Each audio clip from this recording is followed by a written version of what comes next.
tere, hea vaataja! Maailma on tabanud ajaloo suurim naftašokk, mis on pannud kütusehinnad tõusma nii Eestis kui ka ülejäänud maailmas. Täna vaatamegi, kui kõrgele võivad kütusehinnad tõusta, millest kütusehinnad üldse koosnevad ja kuidas see meid kõiki edaspidi mõjutab.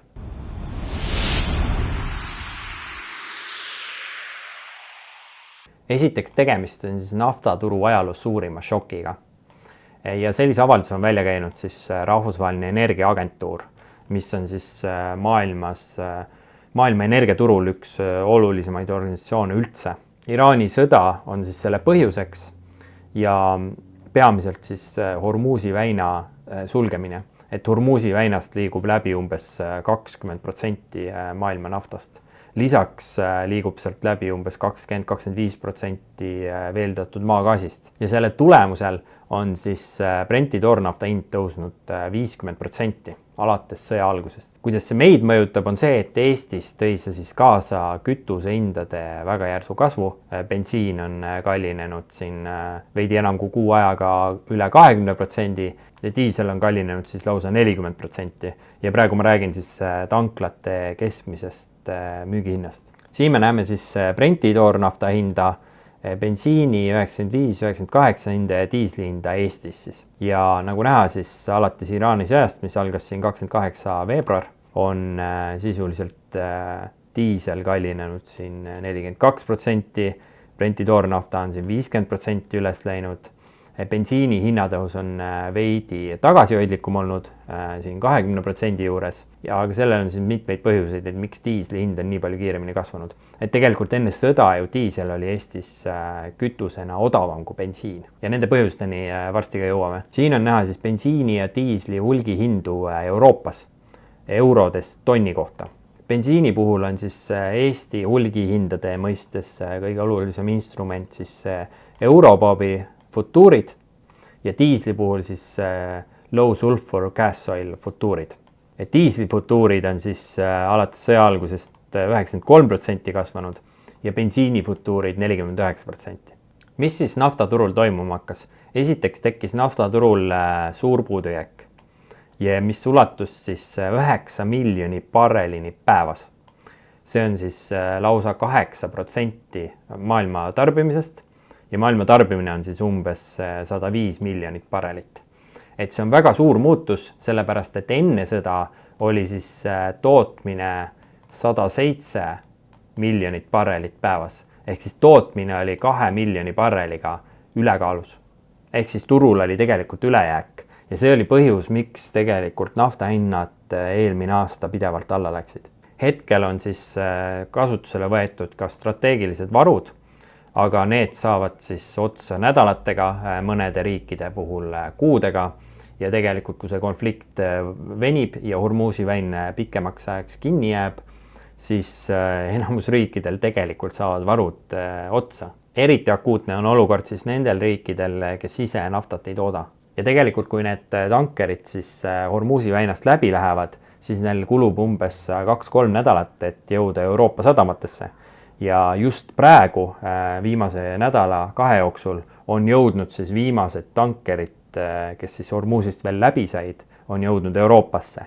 Ja nüüd nagu uusi sealt enam peale ei tule. Ja see tähendab, et kui Hormuzi väin suletuks jääb, siis tõsisem kriis on Euroopas veel ees. Ja mida kauem konflikt kestab, seda suurem on kahju, sest tootmisüksused saavad kahju, rafineerimistehased saavad kahju, naftat ei ole enam varundada kuhugile ja tootmine pannakse seisma. Lisaks naftale on väga palju mõjutatud ka maagaas, et Katar teatas hiljuti, kes on üks suurimaid veeldatud maagaasi eksportijaid maailmas, ütles, et umbes 17% nende tootmis- või ekspordi mahtudest on rivist välja löödud 3-5 aastaks. Et kogu see teema, isegi kui see läbi saab, siis ta mõjutab ikkagi energiaturge pikaajaliselt. Siin on üks päris hea Bloombergi artikkel, mis räägib seda, kuidas Hormuzi naftašokk jõuab peagi läände, et majanduskasvu prognoosi alandatakse igal pool maailmas ja paljudes maailma riikides on tekkimas puudujääk Aasias, Tais, Pakistanis. ja et siis tööstuse insiderid või siis kes seotud on kogu selle nafta ja maagaasituruga, ütlevad, et maailm ei ole veel saanud aru, kui tõsine see olukord tegelikult on. Paljud tõid siis paralleele ka 1970-ndatega ja hoiatasid, et pikaajaline Hormuzi väina sulgemine võib tähendada isegi suuremat kriisi, kui meil oli 70-ndatel. 70-ndatega võrdluse ma toon video lõpupoole ka välja. Siin on siis tehtud Bloombergi poolt ka selline infograafika. See on siis kogu nafta pakkumine maailmas. See osa on siis see, mille tõttu on siis pakkumine vähenenud Hormuzi väina sulgemise tõttu ja osa sellest on siis suudetud katta umbes 7 miljonit barrelit.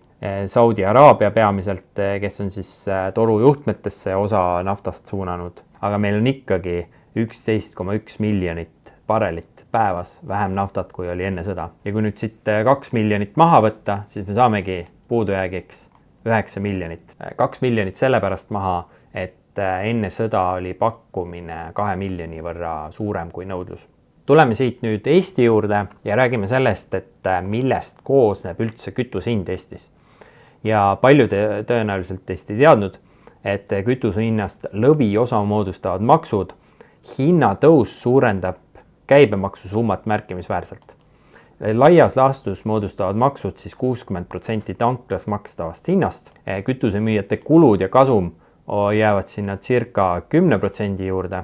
Ja ma tegin ka mõned arvutused, kui me vaatame seda, et palju siis ühe diisliliitri pealt tuli käibemaksu maksta riigile enne sõda, siis see oli 28 senti ja praeguseks on see kasvanud 40 sendi peale. Et tegelikult suur osa sellest hinnatõusust on see, et maksusumma ka kasvab ja tihtipeale süüdistatakse kütusemüüjaid selles hinnatõusus, aga tegelikult riik võtab palju suurema osa sellest ära. Siin ma olen kokku pannud siukse infograafika, kus on näidatud, millest kütusehinnad üldse koosnevad. Esiteks koosneb kütusehind liitri hulgihinnast, siis seal on aktsiis ja vedelkütuse maks, siis seal on käibemaks ja viimasena siis kütusemüüja kulud ja kasum. Ja nagu näha, siis liitri hulgihind tegelikult moodustab küllaltki väikse osa kogu hinnast. Kui bensiini hind oli enne sõda 1,49 eurot tanklates keskmiselt, siis tegelikult bensiini enda hind oli sellest ainult 1/3. Ja siit ongi selgelt näha, et maksude osa ongi kuskil 60% kütuse hinnast.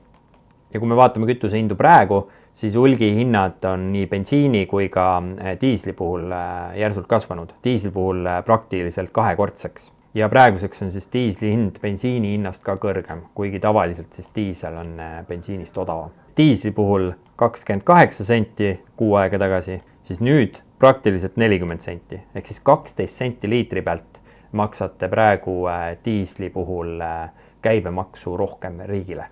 See punane osa siia sisse lähevad siis kütusemüüja kulud, tanklate ülevalpidamine, tööjõukulud, transport, kütusemüüjate kasumimarginaalid, et sinna lähevad kõik need asjad sisse. Et tegelikult ei moodusta üldse nii suurt osa kütuse hinnast. Ja kui inimesed on pahased, et kütusemüüjad hindu tõstavad väga kiiresti, siis tegelikult nad peaksid olema pahased valitsuse peale, et valitsus nüüd palju rohkem makse võtab selle kütuse pealt. Ja see punane number, ta ei pruugi ka täiesti täpne olla, sellepärast, et siin on arvestatud, eks ole, hulgihindu, et mina ei tea, millised on täpselt siis kütusemüüjate lepingud, millal nad täpselt ostavad, mis hinnaga, et mul seda informatsiooni ei ole. Ja ma võtsin lihtsalt selle, et samal päeval hulgihind börsil versus see, mis siis Eestis oli kütusehind samal päeval. See on see, kuidas ma neid arvutused tegin. Miks siis kallineb praegu diisel kiiremini ja mis on selle mõju?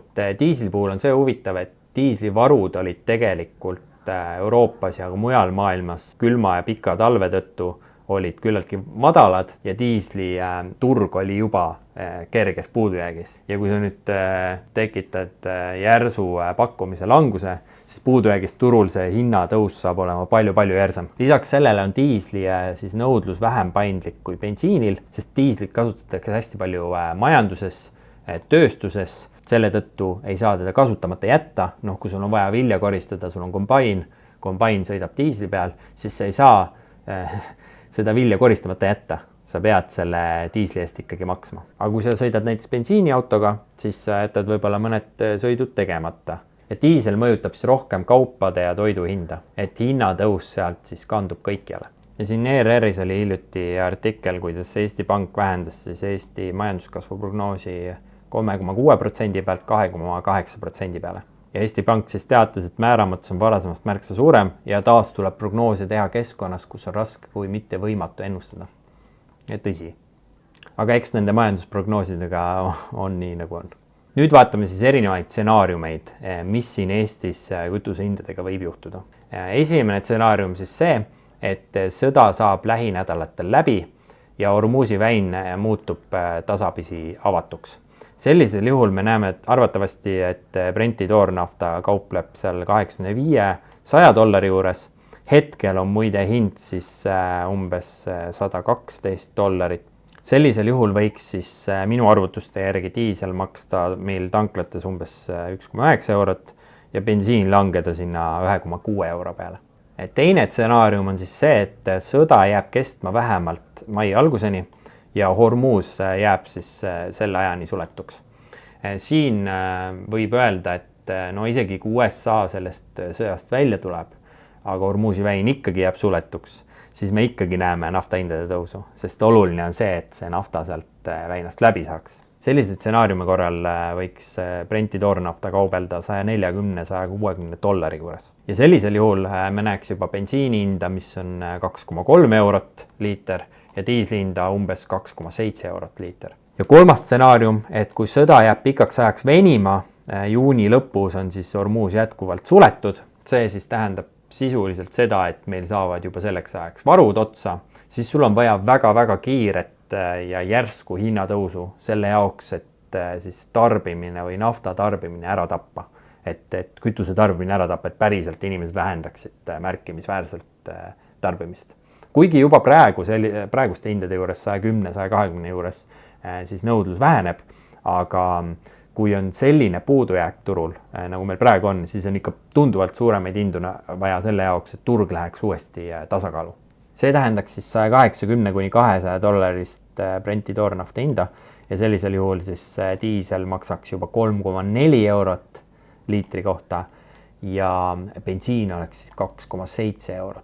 Sellise stsenaariumi puhul Eestis majandus sellel aastal ei kasva. Kui rääkida tõenäosustest, siis mina pean hetkel kõige tõenäolisemaks seda teist varianti. Ma arvan, et lähinädalatel see asi läbi ei saa, et Iraan hoiab tunduvalt kauem seda Hormuzi väina kinni. Ja viimase variandi puhul see hind on juba niivõrd kõrge, et võib-olla seal hakatakse mingisuguseid lahendusi otsima ja järeleandmisi juba tegema. Mis on siis suuremas pildis mõjud?